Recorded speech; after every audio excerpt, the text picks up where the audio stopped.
officers, crew, and personnel of the GTD Temeraire. We have established our presence in the N362 system, and surrounding space appears to be clear of hostiles.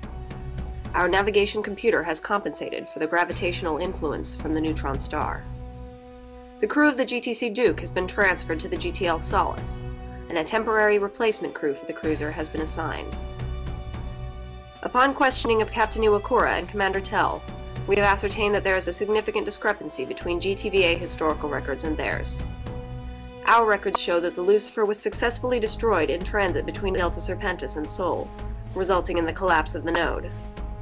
According to Iwakura and Tell, the mission to destroy the Lucifer failed, which resulted in the destruction of Earth and the annihilation of every colony in Sol. The GTA was unable to organize another assault against the Lucifer, and was subsequently overwhelmed by the Shivan Armada. Captain Iwakura claimed to be from the Terran sleeper ship Sanctuary.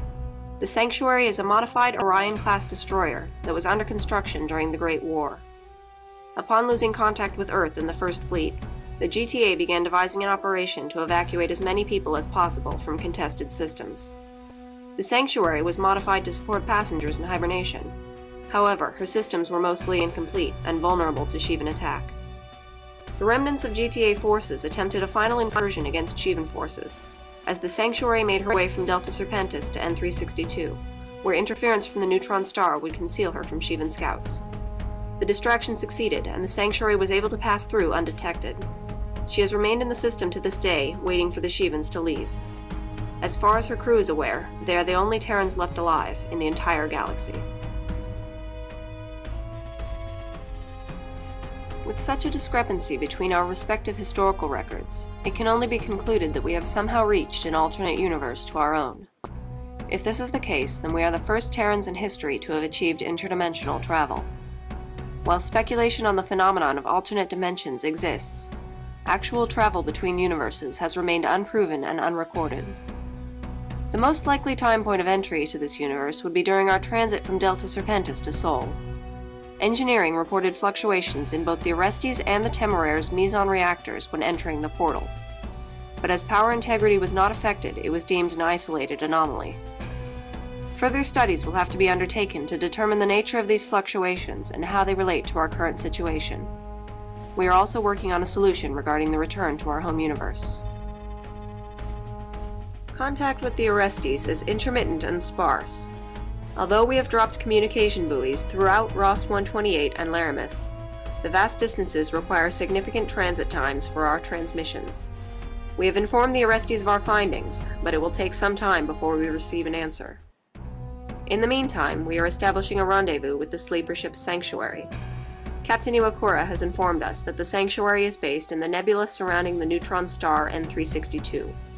The volatility of the nebula makes for an ideal hiding environment, but due to extreme gravitational forces, it is a forbidding and perilous place to navigate. Rear Admiral Carey, GTD Temeraire. Welcome to Quarterdeck, Commander. Although this space is usually reserved for squadron leaders, the importance of this mission necessitates that I brief you directly for your next sortie. Captain Iwakura has specifically requested you to join her in the N362 Nebula, so I have assigned you leadership over Alpha Wing in this mission. You and your wing are to follow Captain Iwakura into the nebula as part of an expeditionary force. We cannot risk sending any of our capital ships in due to the intense gravitational forces within the nebula. The shielding of your fighters should be sufficient to protect your hull from the gravitational pull for a short while.